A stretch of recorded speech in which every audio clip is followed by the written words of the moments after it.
우리는 지금 죄가 어떻게 우리의 인생 가운데 심각한 영향을 끼치는지를 함께 살펴보고 있습니다. 죄로 말미암아 그 죄가 어떻게 우리를 축소시키는지 또 멀어지게 만드는지를 살펴보았죠. 죄는 우리의 인간성, 참된 사람다운 그 사람의 그 어떤 모습을 축소시킵니다. 그리고 죄는 하나님을 축소시킵니다. 물론 실존하시는 그 하나님이 축소되는 것이 아니라 우리가 만든 축소된 하나님, 그 하나님을, 그 상상의 신을 내가 믿게 된다는 거였죠. 그리고 순서는 이 하나님을 내가 축소시키기 때문에 나 자신도 축소된 삶을 살아가게 되는 것이죠. 이게 죄가 하는 일이에요. 우리 삶 가운데. 또 이 죄는 우리로 하여금 우리의 사명으로부터 멀어지게 하고 또 하나님의 임재로부터 멀어지게 한다고 했습니다.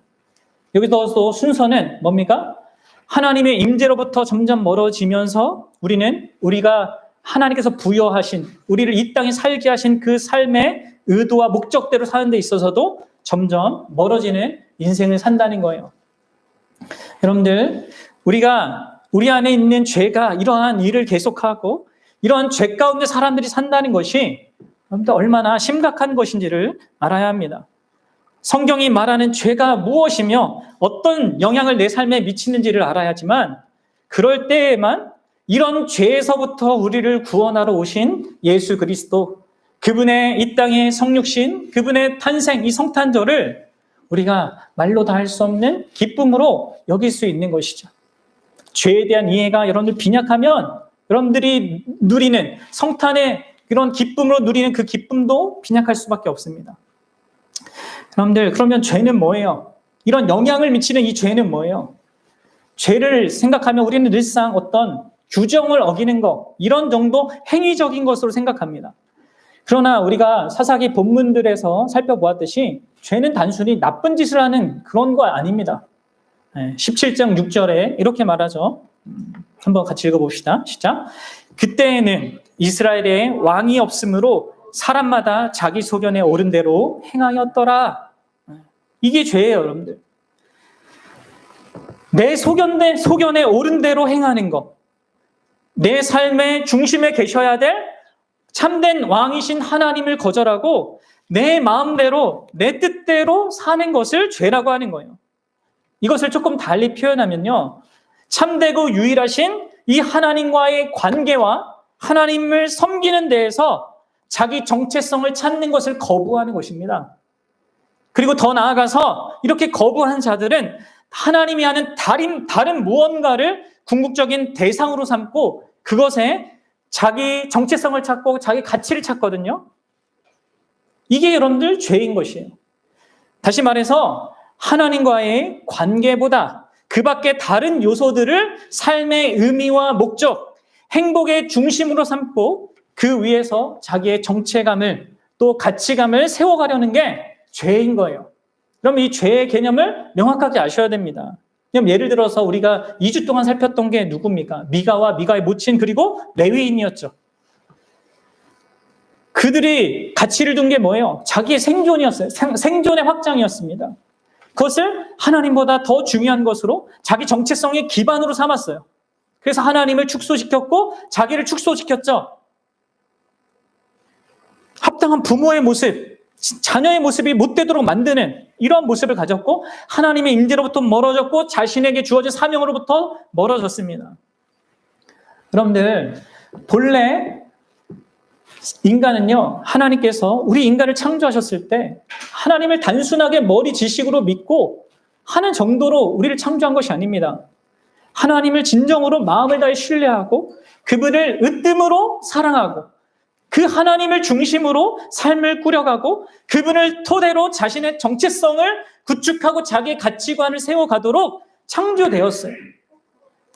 하나님을 있는 그대로 보면서 그분과의 인격적인 관계를 맺고 그분의 임재 가운데서 자기에게 부여된 정체성 그리고 자기에 부여된 그 사명을 가지고 이 땅을 살도록 창조되었단 말이에요. 그런데 그것을 거부하는 것 그리고 그것이 아닌 그 하나님이 아닌 다른 대체물을 찾는 것이 죄인 거예요. 그리고 바로 이런 맥락에서 여러분들 우상 숭배가 등장하는 것입니다. 그냥 우상 숭배라는 게 여러분들 무슨 이러한 신들, 우리가 흔히 고대 사회에 있던 그 어떤 형상들을 만들어 놓고 경배하는 것만 생각하면 안 됩니다. 우상 숭배란 나의 삶의 정체성과 가치감을 하나님이 아닌, 하나님과의 관계가 아닌 다른 것에서 찾는 행위예요. 어떤 사람은 이것을 사람에게서 찾는 거죠. 어떤 사람은 이것을 자신의 일과 직업적인 성취에서 찾습니다. 어떤 사람은 가족을 먹여 살리는 그 의무를 다하는 것에서 찾고, 어떤 사람은 사회에 봉사하는 것에서 자기 정체성과 가치감을 찾아요. 또 요즘 오늘날 사람들은 성과, 자기 일에서 자기 이루는 성과, 업적, 아니면 사회적인 지위, 아니면 사람들의 인정, 이런 것에서 자기의 정체성과 가치감을 찾는단 말이에요. 또는 이제 재물을 쌓거나 권력을 손에 넣는다든지, 아니면 나를 개발하는 거 있잖아요. 자아를 찾는다, 뭐 이런 데서 이제 정체감을 느끼는 것입니다. 오늘 저는 여러분들과 함께 우리가 이 죄의 본질이라고도 할 수 있는 결국 죄의 실상이 하나님으로부터 떠나서 다른 무엇을 추구하는 거니까 이게 이제 우상숭배인데, 이 우상숭배의 문제를 함께 좀 다루고자 합니다. 왜냐하면 오늘 본문이 이 우상숭배의 본질에 대해서 우리에게 많은 가르침을 주기 때문이에요. 다시 말씀드리지만 여러분들, 하나님이 아닌 다른 요소들을 내 삶의 의미로 생각하고 목적으로 생각하고 행복의 중심으로 생각하는 것, 그것으로 나라는 존재를 형성하려고 하는 게 여러분들 죄입니다. 그냥 규정을 어기는 정도가 아니에요. 그리고 여러분들 그러한 죄가 우상숭배의 죄인데 그게 어떻게 심각한 문제가 되는지 여러분들이 명확히 아실 수 있기 바라요. 자, 오늘 본문은 죄의 이러한 측면을 우리에게 이러한 측면에서 말해주는데, 우리 17절을 다시 한번 읽어보도록 하겠습니다. 사사기 2장 17절 시작. 그들이 사사들에게도 순종하지 아니하고 오히려 다른 신들을 따라가 음행하며 그들에게 절하고 여호와의 명령을 순종하던 그들의 조상들이 행하던 길에서 속히 치우쳐 떠나서 그와 같이 행하지 아니하였더라. 여러분들, 지금 이 본문에서 이 저자가 이렇게 얘기합니다. 하나님에 대한 사랑을 1차적으로 표현하는 게 그 사사들에게 순종하는 거라고 해요. 여러분, 하나님의 백성이 하나님이 세운 그런 대상에게, 하나님이 세운 종에게 순종하는 것이 하나님을 사랑하는 한 방편이에요. 표현이에요. 왜냐하면 이게 다른 신들을 따라가 음행하는 것과 대비되어 나오잖아요. 그렇죠? 하나님을 사랑하는 것은 하나님이 세우신 그 종을 순종하는 것입니다. 오늘날 우리에게 적용하자면 하나님과의 관계 속에서 그분이 세워주신 궁극적인 사사, 누구예요? 이 사사기에 나오는 모든 사사의 궁극적인 그 진정한 사사이신 예수 그리스도, 그분의 말에 귀를 기울이고 그분에게 순종하고 그분을 따르는 것이 하나님께 사랑을 표현하는 것입니다. 그런데 우리가 그것이 아니라 그것의 반대인 그분을, 그 예수 그리스도를 순종하지 않고 소중히 여기지도 않고 그 관계를 영위하지 않는다면 어떻게 되는 것입니까? 그것을 무엇으로 지금 성경은 규정하고 있습니까? 그리스도가 대변하는 참 하나님 대신에 다른 무엇을 더 사랑하고 그것을 따라가는 것, 그것을 성경은 뭐라고 얘기하고 있냔 말이에요. 그게 뭐예요? 본문은 우리에게 그것을 음행이라고 하고 있어요. 여러분들, 죄가 음행이라는 것을 아십니까? 여기서 음행이라고 번역된 히브리어 단어는요, 돈을 받고 몸을 파는 여인 노릇을 하는 것을 말합니다.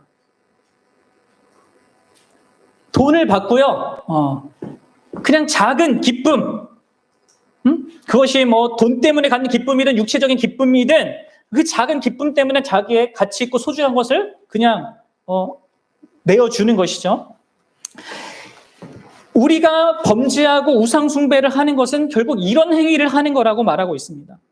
이 단어는 1차적으로 우리가 우상을 섬기면 우상과 강렬한 어떤 관계를 형성하게 된다는 것을 말해줘요. 어떤 그 자극적인 기쁨 때문에, 돈이 주었던, 아니면 육체적인 기쁨이 주었던 그 자극적인 기쁨 때문에 뭔가 강렬한 어떤 관계가 형성된다는 걸 보여줍니다. 그래서 우상에게 자기 자기에게 가장 소중한 어떤 것을 내어줄 정도가 되는 거예요.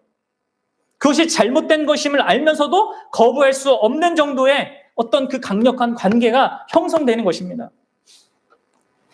이게 여러분들 우리 측면에 음행이 말하는 한 가지 측면이고요. 또 하나 정말 생각할 수 있는 것은요. 이 관계 안에서 여러분들 우상이 우리를 이용한다는 이 측면도 있는 것이죠. 여러분들 돈을 주고 이렇게 어떤 관계를 원하는 그 남성이 진짜 참된 인격적인 관계를 원하겠습니까? 그렇지 않죠. 돈을 주고 잠시 그 관계가 주는 기쁨을 맛보고 전혀 그녀에게 관심을 보이지 않는 거. 세밀한 관심과 보살핌이 보이기는커녕 쉽게 돌아서는 거. 그게 바로 우상이라는 거예요. 그런데 그런 우상에게 우리가 오히려 우상과 관계를 맺다 보면 오히려 내 자신이 더 취약해지고 오히려 노예 상태처럼 그것에 예속되는 일도 벌어지는 것입니다. 그럼 이런 일들이 우리가 하나님이 아닌 다른 무엇을 내 인생에서 소중히 여길 때 이러한 방식으로 우리에게 영향을 미치는 거라는 거예요. 근데 여러분들 이 우상들이 언제나 우리 삶 가운데 나쁜 것이 우리의 우상이 되는 게 아니죠. 보통은 하나님께서 베푸신 우리 인생 가운데 있는 좋은 것들입니다. 그럼 예를 들어 보겠습니다. 어떤 사람들은요, 어떤 부모들은 내가 좋은 부모가 되어야겠다. 이 좋은 부모라는 것에 자기의 정체성과 가치감을 세우는 자들이 있습니다. 그러한 자들은요, 참다운 나라는 것은 없고 좋은 부모가 최고인 것이죠. 그 가치가 최고입니다. 여러분, 그런 사람들에게는 어떻습니까? 그런 자들에게는 혹시 자녀들, 아들이나 딸에게 문제가 생기면 어떻게 돼요? 그 나라는 존재도 함께 무너집니다. 스스로 저지른 실책이나 아니면 뭔가에 의하여서 자녀들이 어려움에 처했을 때 자기의 정체성도 같이 타격을 입어요. 그리고 자신을 실패자로 여기고 평생 자기를 미워하고 경멸하게 됩니다. 그럼 이런 일들이 일어나는 거죠. 그리고 돈이라는 토대 위에서 여러분들의 자기 정체성과 가치감을 세운다고 생각해 보십시오.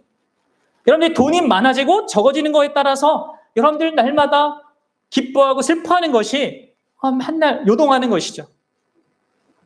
그러다가 돈을 완전히 잃어버리면 그 사람 역시 자기를 잃어버리기 때문에 정체성을 잃어버리고 절망에 빠질 수밖에 없는 것입니다.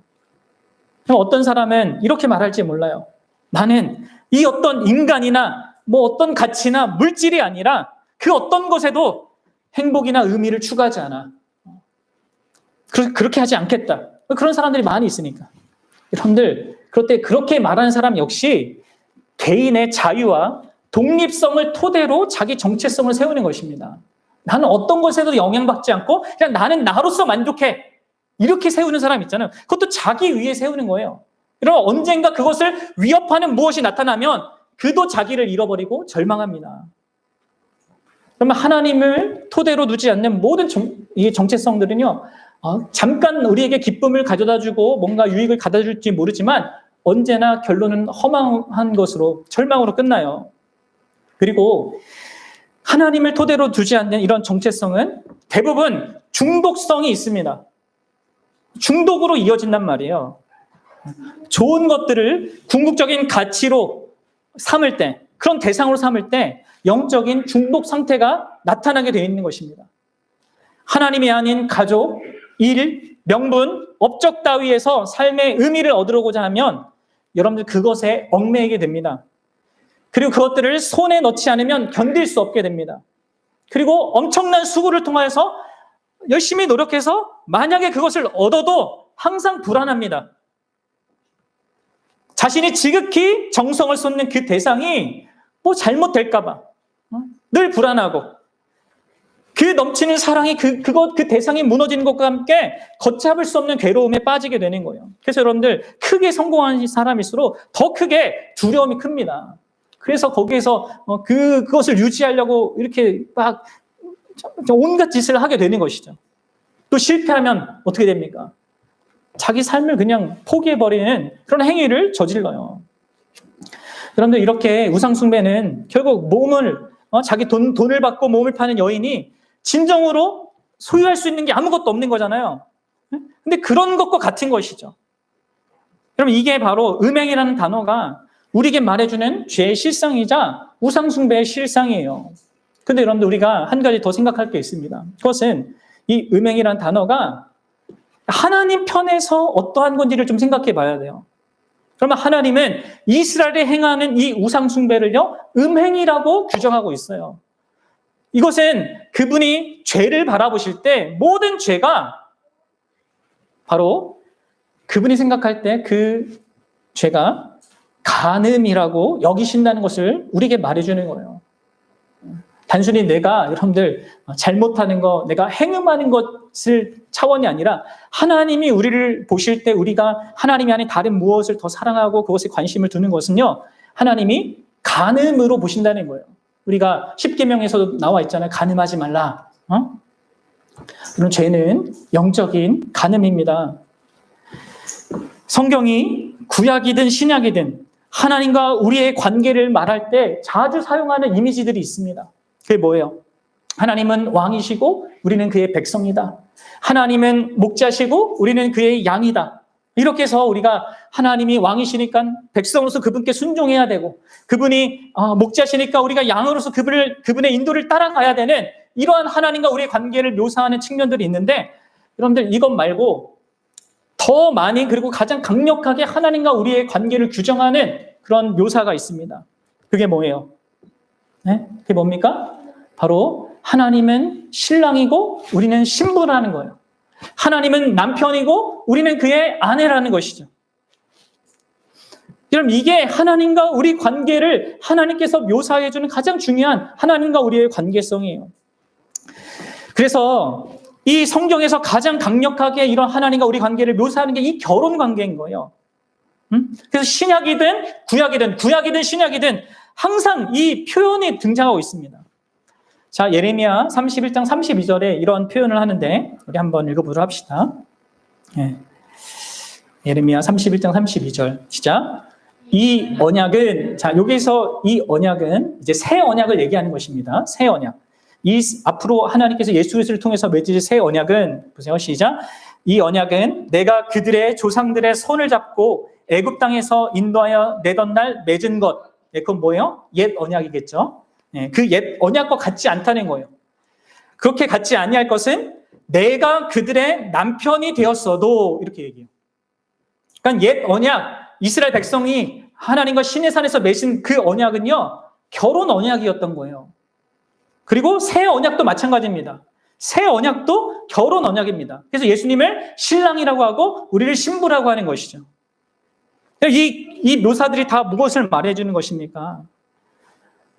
하나님은 우리가 순종적인 그런 시민이 되고 말 잘 듣고 잘 따라가는 양이 되는 것, 그것만이 아니라 아내가 남편을 사랑하듯이, 남편이 아내를 사랑하듯이 그렇게 하나님과의 사랑의 관계를 영위하고 특별한 그 사랑의 관계를 맺기를 원하신다는 거예요. 그리고 이러한 하나님과의 관계성이 가장 결정적으로 하나님과 우리의 관계를 규정해야 한다는 것이죠. 이것으로 여러분들 이 옛 언약으로 이스라엘 민족이 형성된 거고 새 언약으로 교회가 형성된 것입니다.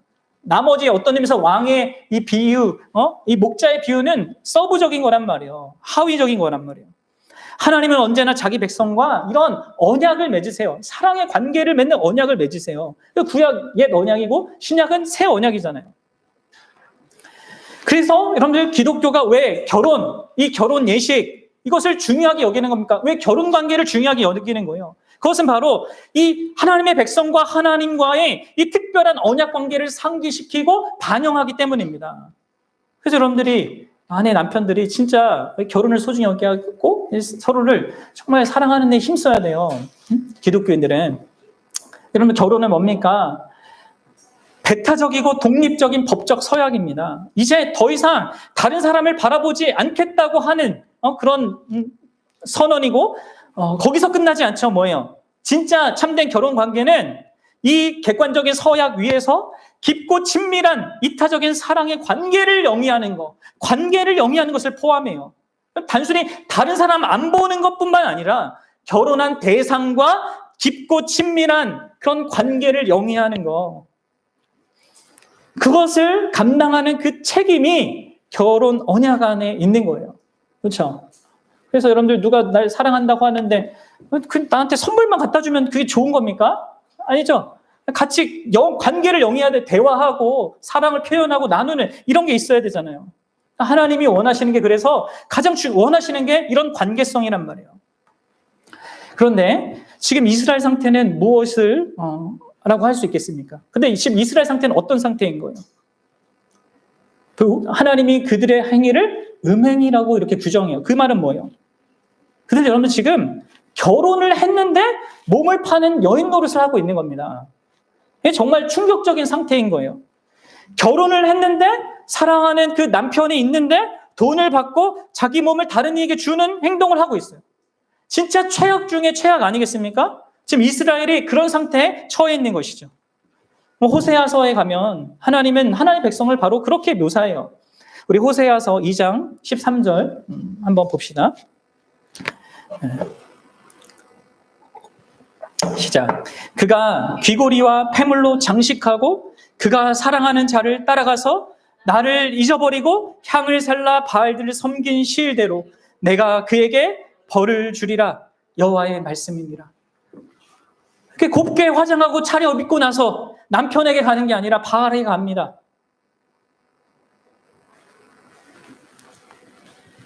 그러면 그래서 하나님께서 분노하시는 것이죠. 오늘 본문에도 20절에 여호와께서 이스라엘 향해서 진노의 반응을 보이십니다. 여호와께서 이스라엘에게 진노하여 이르시되 이 백성이 내가 그들의 조상에게 명령한 언약을 어기고 이 복된 하나님과의 특별한 사랑의 관계를 영위하는 것을 어기고 이렇게 얘기하고 있잖아요. 여러분들 이런 맥락에서 하나님의 진노는 뭡니까? 하나님의 사랑과 반대되는 것이 아닙니다. 하나님의 진노하심은 하나님의 사랑의 표현인 거죠. 하나님께서 자기 백성을 얼마나 사랑하는지, 어떻게 그 관계를 소중히 여기는지, 그 대상을 얼마나 긍휼히 여기는지를 보여주는 게 하나님의 진노를 통해서 드러나는 것입니다.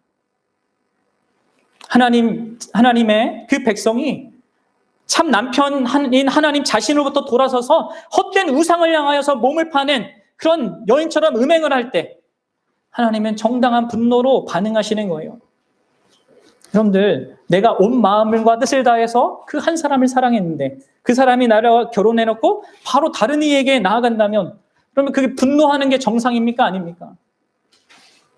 하나님의 진노는 어떤 의미에서 무고하게 버려진 연인의 분노라고 할 수 있어요.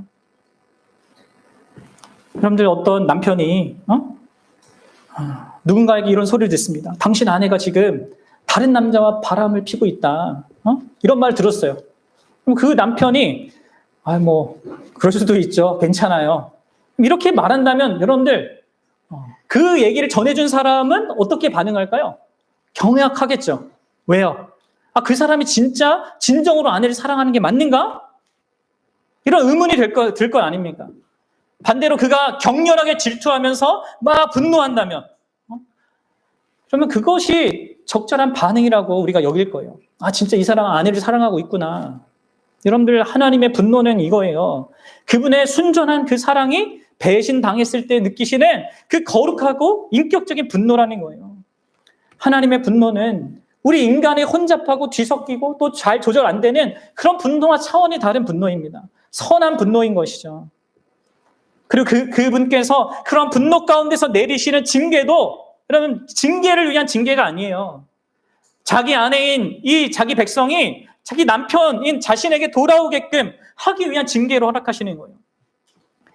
그래서 하나님은 이스라엘에게 그들에게 적들을 좀 남겨두신다고 이렇게 하시죠. 그건 뭐예요? 이런 주변국들을 이용해서 그들이 모든 것을 다 이룬 그 순간, 그 순간들 속에서 이 하나님을 찾을 수밖에 없게끔 그렇게 만들게 하시는 것이죠. 그렇게 하시고자 하는 의도로 또 이런 징계도 허락하시는 것입니다. 물론 여러분들, 이스라엘 백성들은 계속해서 이런 하나님의 마음 모르고 또다시 우상 숭배하고 잘못하고 계속 갑니다. 호세아 시대까지 이르러까지 그렇게 가요. 근데 여러분들 놀라운 것은 호세아서를 보면 계속해서 하나님께서 놀라운 그 사랑으로 자기 백성을 부르세요. 놀랍도록 큰 사랑으로 죄에서 돌이키라고 호소하고, 돌이키기만 하면 내가 용서하고 너를 회복시켜 주겠다라고 약속하십니다. 여러분들, 이 하나님의 놀라운 사랑을 보셔야 됩니다. 이 놀랍고 순전한 이 사랑을 보셔야 돼요. 아무리 우리가 크게 그분의 마음을 아프게 하고 스스로를 망치고 그의 마음을 어렵게 만들어도, 질투하게 하고 분노하게 하더라도 그분은 계속해서 우리를 설득하고, 우리가 잘못을 뉘우치고 그분께 돌아오기만 하면 언제든지 우리를 받아주시겠다고, 우리에게 최고의 기쁨을 부여하시겠다고 약속하세요. 그럼 이런 하나님이 어디 있습니까? 그럼 호세아서 3장 1절을 보십시오. 같이 읽어봅시다. 시작. 여호와께서 내게 이르시되 이스라엘 자손이 다른 신을 섬기고 건포도와 과자를 즐길지라도 여호와가 그들을 사랑하나니. 그럼 어떻게 이런 사랑을 보일 수 있겠습니까? 호세아서 11장 8, 9절에도 이렇게 얘기합니다. 우리 같이 읽어봅시다. 하나님의 마음을 여러분들 좀 느끼면서 생각하면서 한번 읽어보세요. 시작. 에브라임이여 내가 어찌 너를 놓겠느냐, 이스라엘이여 내가 어찌 너를 버리겠느냐, 내가 어찌 너를 아드마같이 놓겠느냐, 어찌 너를 스보임같이 두겠느냐. 내 마음이 내 속에서 돌이키어 나의 국률이 온전히 불붙는 듯 하도다. 내가 나의 맹렬한 진노를 나타내지 아니하며 내가 다시는 에브라임을 멸하지 아니하리니 이는 내가 하나님이요 사람이 아님이라. 내 가운데 있는 거룩한 이니 진노함으로 내게 임하지 아니하리라. 네. 계속해서 하나님께서 그런 사랑으로 호소하는 것을 여러분 보고 있습니까? 14장 1절에도 또 이렇게 얘기해요. 이스라엘아 내 하나님 여호와께로 돌아오라. 내가 지금 너의 불의로 말미암아 엎드려져 있지 않냐? 나한테 돌아오라. 그리고 14장 4절 8절에서 그분께서 돌아오는 자에게 어떻게 하신다고 하십니까? 내가 그들의 반역을 고치고 기쁘게 그들을 사랑하리니 나의 진노가 그들에게서 떠났음이니라. 내가 이스라엘에게 이슬과 같으리니 그가 백합과 같이 피겠고 레바논 백합목같이 뿌리가 박힐 것이라. 그의 가지는 퍼지며 그의 아름다움은 감람나무와 같고 그의 향기는 레바논 백향목과 같으리니 그 그늘 안에 거주하는 자가 돌아올지라. 그들은 곡식같이 풍성할 것이며 포도나무같이 꽃이 필 것이며 그 향기는 레바논의 포도주같이 되리라. 에브라임의 말이 내가 다시 우상과 무슨 상관이 있으리요 할지라. 내가 그들을 돌아보아 대답하기를 나는 푸릇 잣나무 같으니 내가 나로 말미암아 열매를 얻으리라 하리라. 여러분들, 이토록 순전하고 크고 위대하고 순수한 사랑이 어디 있겠습니까?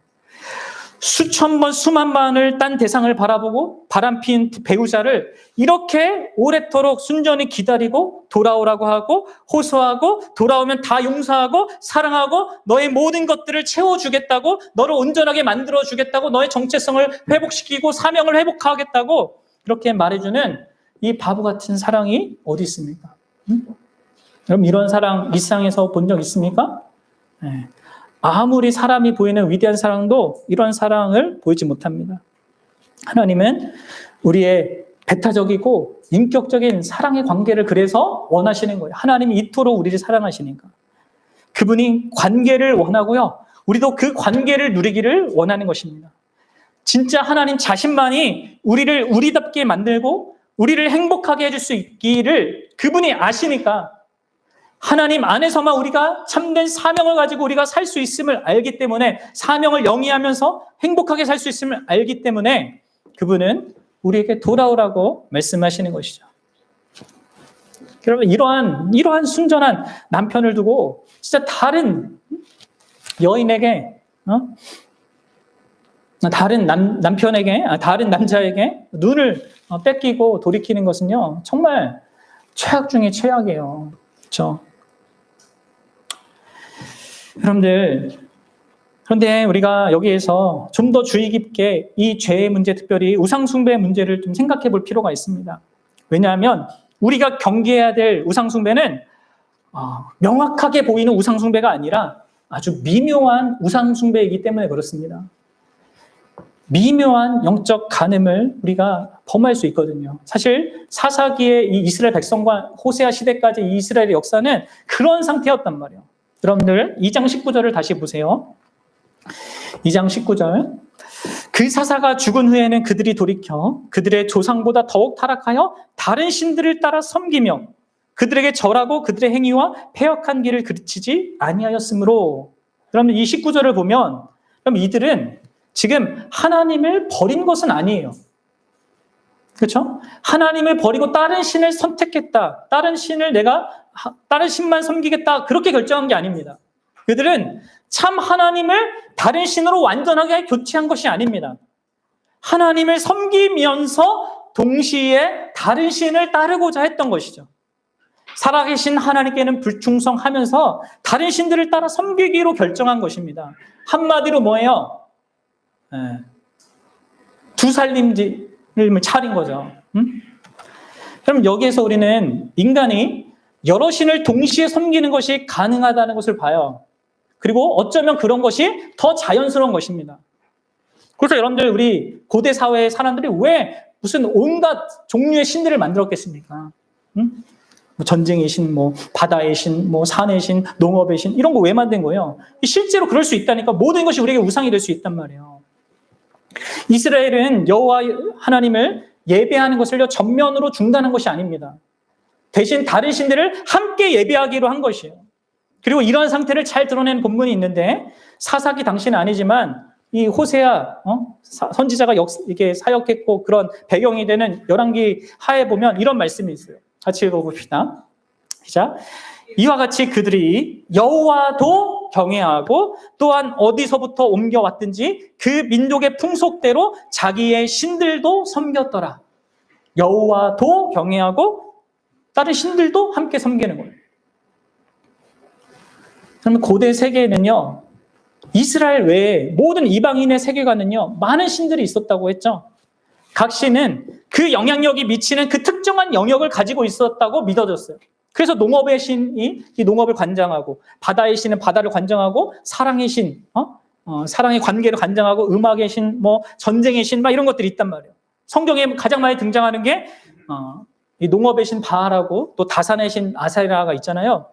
이렇게 각 영역마다 신들이 있단 말이에요. 그런데 이 신들 중에 어떤 신도 그 삶의 모든 영역에 주권을 주장한 그런 신은 없었습니다. 그러니까 이런 세계관에서는요, 모든 사람들이 각자 취향과 필요에 따라서 자기가 선택한 자기의 신을 갖게 됩니다. 그래서 여러분들 뒤섞인 예배가 파생되는 거예요. 그러니까 하나님을 예배할 때는 율법에 규정된 대로 이렇게 하고 다른 삶의 영역에서는 그가 섬기는 그 영역에서 섬길 만한 그 신의 규정을 따르는 식으로 섬기는 거죠.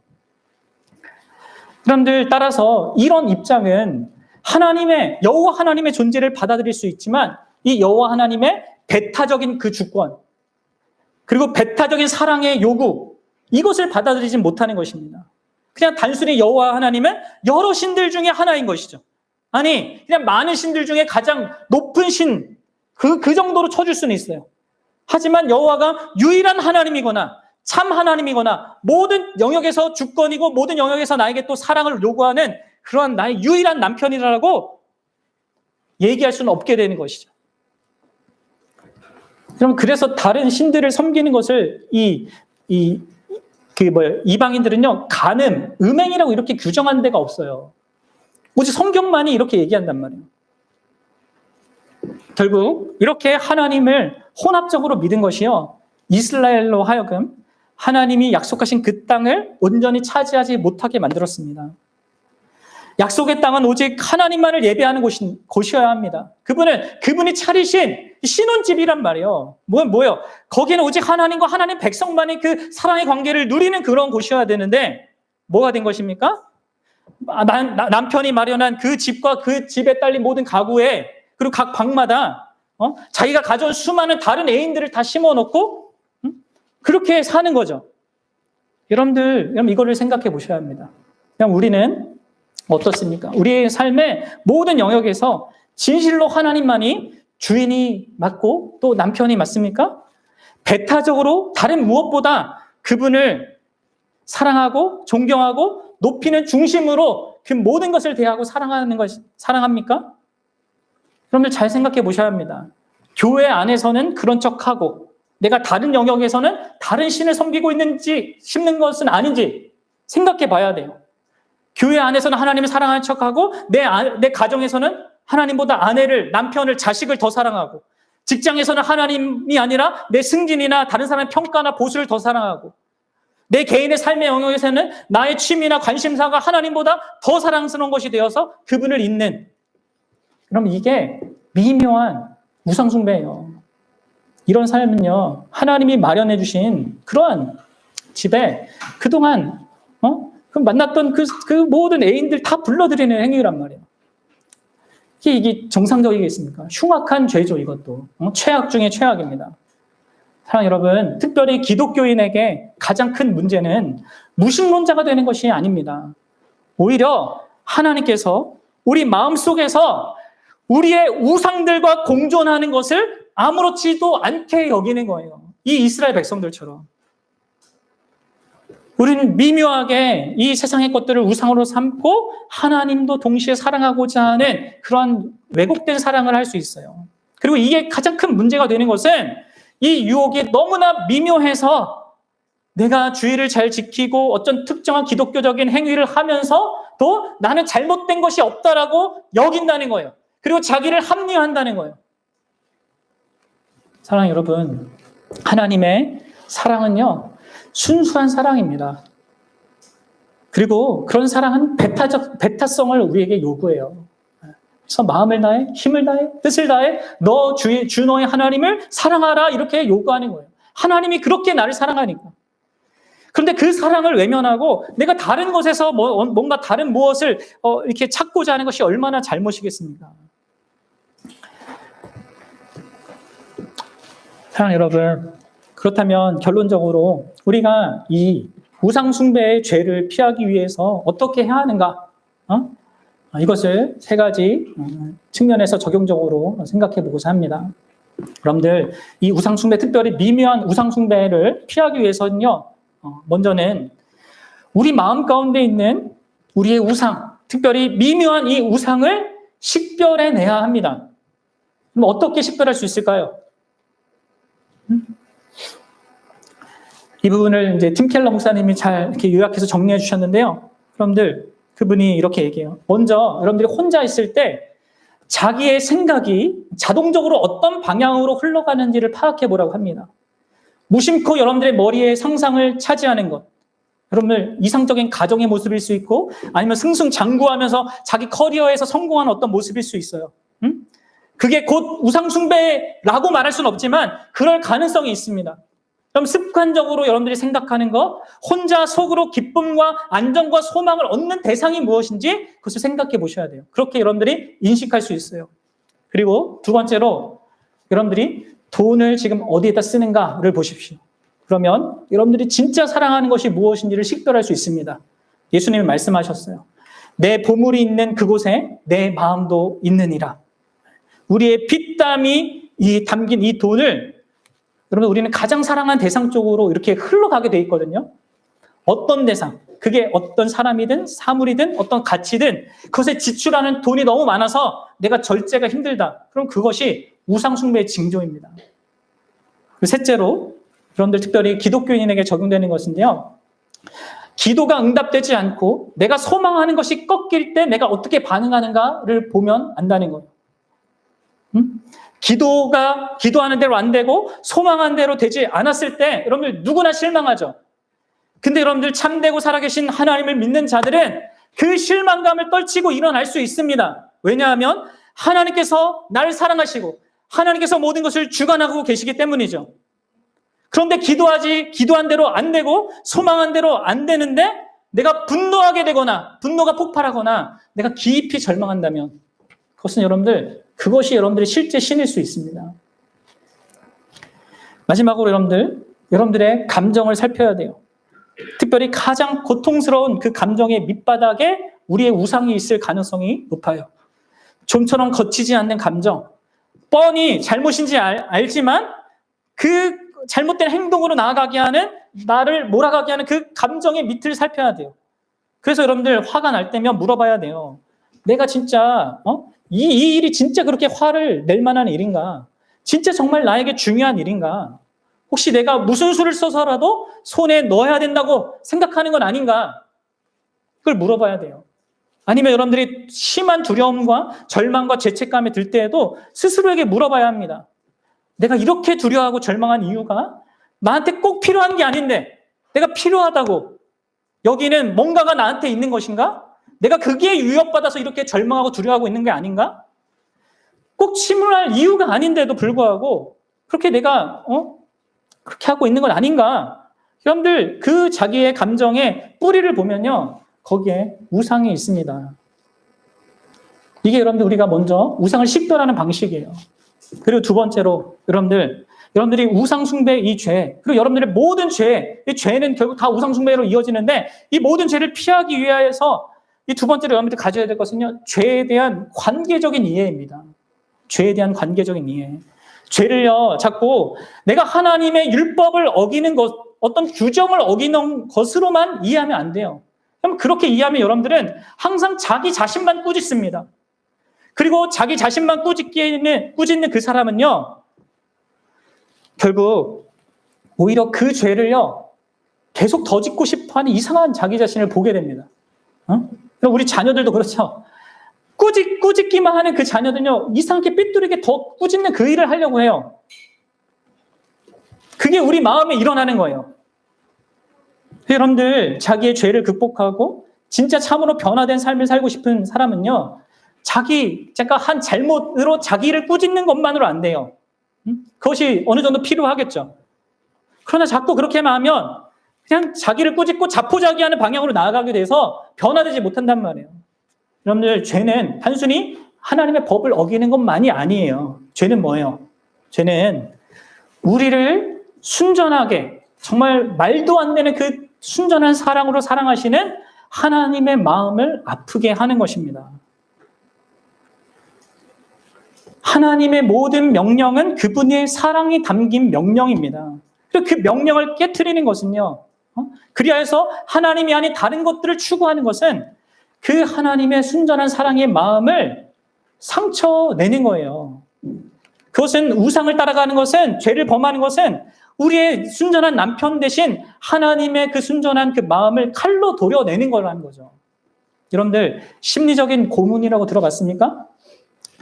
일부의 상담가들이 인간이 가질 수 있는 궁극적인 심리적인 고문이 있다고 해요.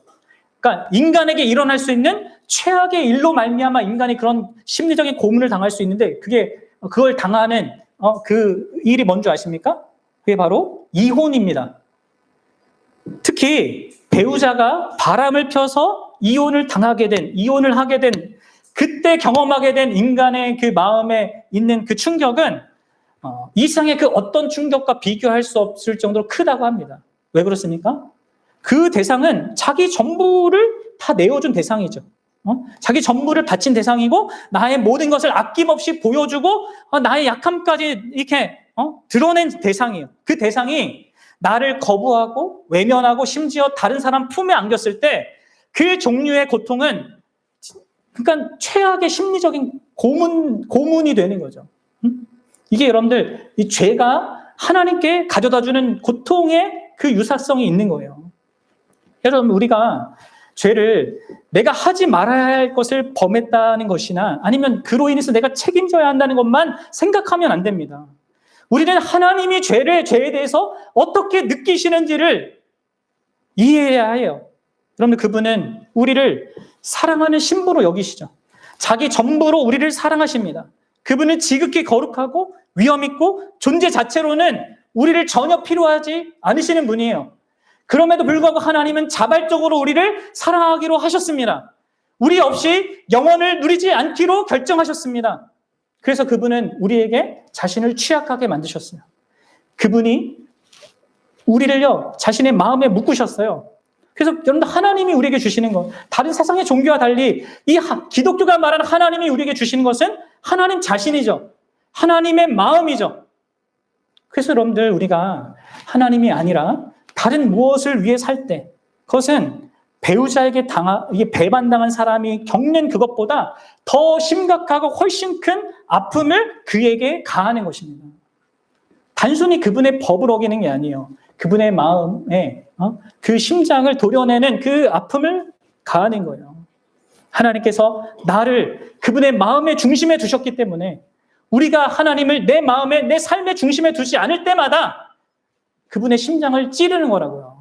그냥 우리는 죄를 이렇게 이해해야 합니다. 우리가 변화되지 못하는 이유 중 하나가 항상 우리가 우리 자신만 꾸짖기 때문에 그래요. 아니요. 죄는 하나님의 마음을 크게 아프게 합니다. 우리가 이 죄가 하나님의 거룩한 그 마음을, 그 순전한 사랑의 마음을 아프게 하고 상처를 가게 하는 것이라고 이해한다면 여러분들은 죄를 달리 보게 될 것입니다.